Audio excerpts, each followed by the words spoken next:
tayo sa isa't isa in discipleship, kagaya na ginagawa natin every week, no? At ipakita rin sa atin ng Panginoon na gagamitin niya ang bawat sa atin for the furtherance of His kingdom. Amen? Amen. For the furtherance of His kingdom.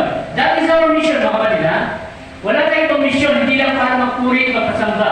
Kaya po tayo nagpupuri sapagkat ang mission ng Panginoon ay gagawa natin. Therefore, ang place of worship ng Panginoon ay ginagawa ng mga Kristiyano sapagkat nagse-celebrate sila, sapagkat victorious sila the following weeks or the following days ng daan. Victorious ang bawat isa sa pamumuhay, first of all, sa pamumuhay, naging matagumpay tayo sa pamumuhay dahil namuhay tayo ng isang Kristiyano, naging mabuting pagkakawa tayo sa ating kapwa, naging mabuti tayo na asawa, naging mabuti tayong anak sa loob na sa lingkod. Therefore, every time na magpupuri tayo sa Panginoon at sumasabat tayo sa isang lugar, it is a celebration for a good life. Amen? Amen. For the good testimony that we have.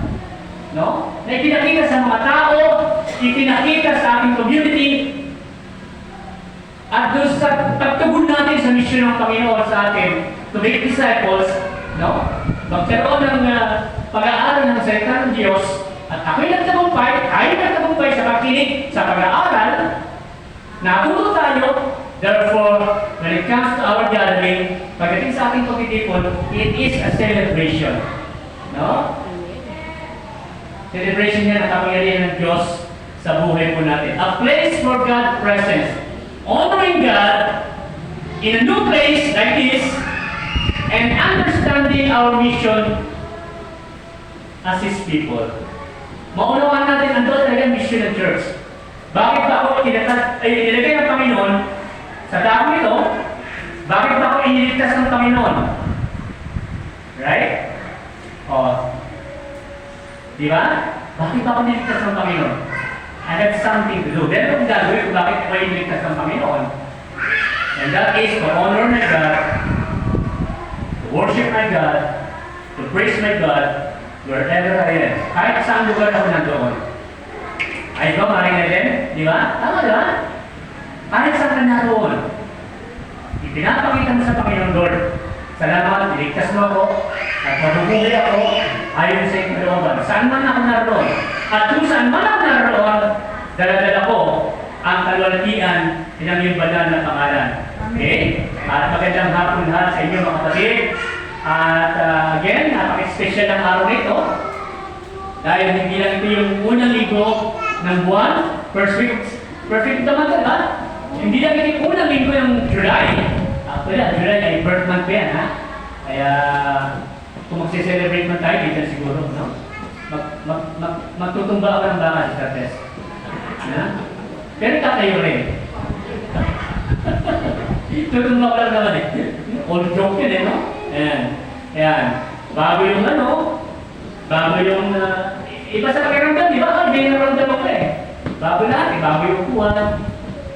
Bago yung, meron tayong mga bagong mukha, no? Na nakikita. Ayan. At bagong adjustment, bagong paligid. Ayan. Pero, higit sa lahat mga kapatid, bago rin yugto ng pananampalataya natin. Amen? So, para sa atin to. Another step of faith para sa atin. At hindi lang ito basta venue mga kapatid. Ito ay maging lugar ng presensya, kapangyarihan, at layunin ng Diyos. Amen po ba? Ito itong lugar na ito.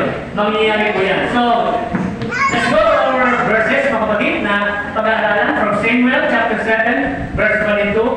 Sabi dyan, sabay-sabay tayo po. At sinabi, nagawa siya ng bahay para sa iyo. Isang lahi ng mga hari. Kapag ikaw ay pumanaw na, maglalagay ako ng... Teka muna, ba't nasa 7 na?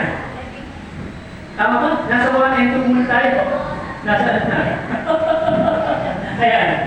Hindi ko tuloy makuha yung context eh. Ayan. Nang sinabi David ay panatag na sa kanyang palasyo.